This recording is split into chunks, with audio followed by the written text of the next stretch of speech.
Hey everybody, welcome to a Rogue Live morning stream.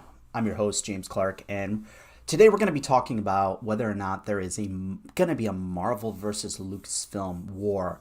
And let me explain what I mean by that. What I mean by that is that it seems like things are positioning for Kevin Feige to maybe be able to have a little bit more influence in Lucasfilm in Star Wars, and with what he's done with Marvel and other than the Eternals, the unblemished record he has with Marvel, it would make sense for Disney to want to have more input from that guy.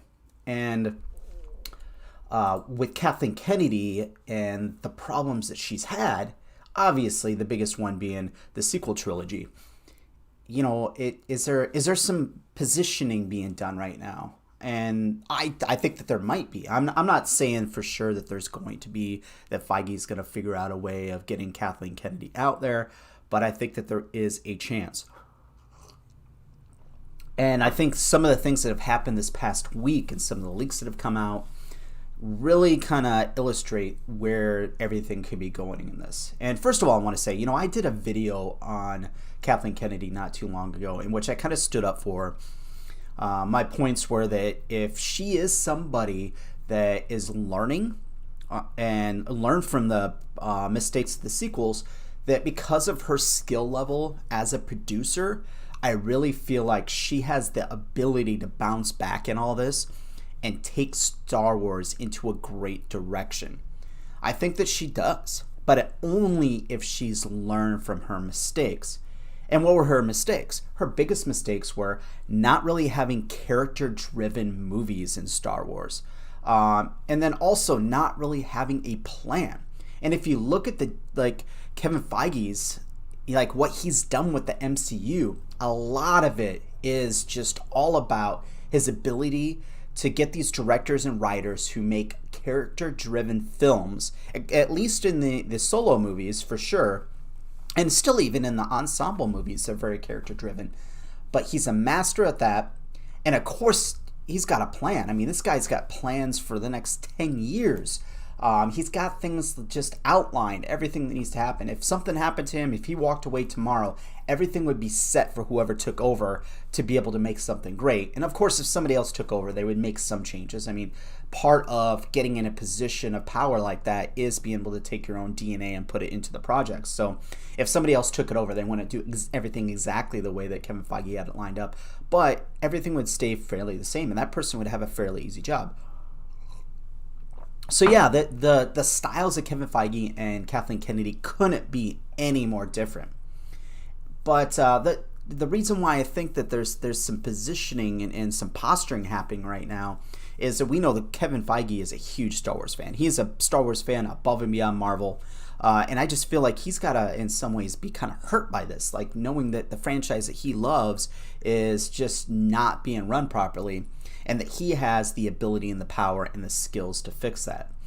And we know that Feige's going to be producing a Star Wars film, and it sounds like he's going to be bringing Eternals director Chloe Zhao over to direct it. And we'll see whether... I still have thoughts on that. I think that a lot of what Eternals was really good, and so I could see where the skill level in Chloe Zhao is. But she had a couple mistakes that she made with that movie, and as long as those aren't replicated in Star Wars, I think Chloe Zhao could do a great job of directing a Star Wars film, and that is having way too many characters and not really letting us care about any of them. There was emotional shallowness to Eternals, and just the ending, just not having a really great ending, I think was just a huge mistake. And I think that the reception that Eternals has gotten from fans and from critics, you can't tell me that Kevin Feige isn't taking a step back and saying, okay, where did we go wrong with this, and how are we going to fix this for the future? And so if Kevin Feige's Star Wars film that he's producing is directed by Chloe Zhao, I don't think that he's going to replicate the problems that Eternals had. So I'm not worried about it. Maybe just a little bit of pessimism on my part as far as that he would choose Chloe Zhao to direct it. But I just, that's another thing I think that Kevin Feige does well that Kathleen Kennedy doesn't, or at least I hope to God that I'm right on this, is that learning from his mistakes. And he hasn't really made a whole lot of mistakes, and I think a lot of that is he's just kind of stayed with the blueprint of what he's been doing all along. He tried to step out of that for a second, and I'm sure that he's like thinking, okay, maybe that wasn't the right way to do it. Maybe I need to stay with the way I've done things with Marvel and not try to get too ambitious with it. And so I don't think we're going to see in the MCU that problem again with any of these films. I think once Spider-Man No Way Home comes out, yes, Hornet, Star Wars is a go. But I think once No Way Home comes out, I think that all these, like, there's some pessimism about Marvel right now. Like, people are like, okay, is the MCU, is it on a downward trajectory or stuff like that? I think all that talk's going to go away once Spider-Man No Way Home comes out, and especially after Doctor Strange 2 comes out. I think that's going to be, that's going to be amazing. So I'm not too worried about that. But here's the thing too, is other people say, well, Kevin Feige, he's got all this MCU stuff coming up. Does he have time to do all this? And when you look at what's on his plate for these next couple of years, I would say that there's just hold on a second. I just feel like a lot of people think there's no way that Feige has time for any of this stuff. But at the same time, like if you've ever built a company, and I've been part of, building a restaurant and then getting it to being a little bit bigger and all that stuff over time. And there gets a point where once you get the systems in place and you get the people in place, there gets to be a time where you could step back a little bit and look at things in a bigger picture, and then also be able to focus on other things. And the great thing that Feige's done with Marvel is he's gotten all these great creative people that he's hired for different projects. He's got the writers and the directors that he trusts. And I'm sure that his infrastructure for Marvel is so solid, and he's got the plans already. I'm sure he's probably looking through scripts and he's just communicating with his directors and stuff like that. It wouldn't surprise me if he's not getting bored with Marvel, but that he's got a lot of free time on his hands right now. He's built the machine. Now he just has to keep it fine-tuned and make sure that it doesn't start going downhill or whatever. Hey, what's up, Eat My Bullets? How you doing today? So I think that Feige would have time to not take over Star Wars. I don't think that would be the game plan. You never know. There's always a chance that maybe Feige's got a protege or something over at Marvel that he can just let run that. And, that's always possible, but that's not what I really see. What I see is he's got a great relationship with Jon Favreau. And there's been a lot of talks about whether or not Jon Favreau would be somebody that would want to run Lucasfilm as president. And I think that if there's a mentorship there where Feige's able to mentor Jon Favreau and help him build kind of the system and the teams and stuff like what he has at Marvel, I think that it could be absolutely phenomenal. And of course, it would be a combination of Favreau and Filoni. But I think that, Feige's ability to build an infrastructure would just be, I think it would just work. Now, the other thing is, having been somebody who has helped create a company and stuff like that, sometimes you have to think outside of the box as far as how you create your infrastructure.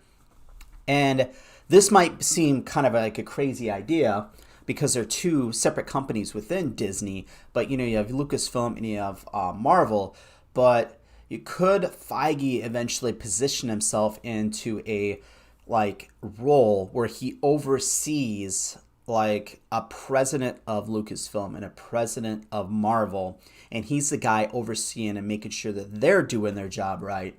Because those two companies, there's some similarities. Like, they're both big franchise companies that Disney has bought into, and they're both shared universes, or at least Star Wars needs to become more of a shared universe type situation. So I think I'm not saying that there's a war going on between Marvel and Star Wars and Marvel and Lucasfilm or whatever, but there's some things that have been coming out lately that make me think that Feige might be positioning himself to be able to do some power moves to hopefully get rid of Kathleen Kennedy. And I'm all for it, even though I still have hopes that Kathleen Kennedy has learned her lessons. But the fact that looks like she might be losing Patty Jenkins as a director, and that's her biggest problem so far, is how she's dealt with directors. It means that Kathleen Kennedy doesn't seem like she's learned anything. So, Spider-Man: No Way Home is the movie that brings the fans back their childhood back. I think you're right. I think that a lot of fans are really gonna enjoy Spider-Man: No Way Home, and it's going to be the newer fans and the older fans, and it's going to be a movie that everybody can agree on, that is just, and it might not get the highest critic reviews, but I can totally see it being one where the audience score on it is just off the freaking charts. But anyways, I've got to get myself to work right now here in just a second, so I'm going to end this. This is just going to be a quick stream anyways. What are your thoughts? Do you think that there could be some positioning by Feige, especially naming Chloe Zhao as his director, or at least that being leaked right now, right after it's leaked that Patty Jenkins is no longer going to be, or the Patty Jenkins is no longer in production right now on Rogue Squadron, and that's off the schedule. Do you think that there's some posturing by Kevin Feige? Could he put himself in a position to have influence over Star Wars in the future, even if it is just as a mentor to somebody like Favreau and Filoni? Let me know in the comments. Anyways, I've got to get out of here. You all have a great day. Gray Lion, you too. Even you can have a good day. I'll allow it. But anyways, there it is. Talk to you guys later.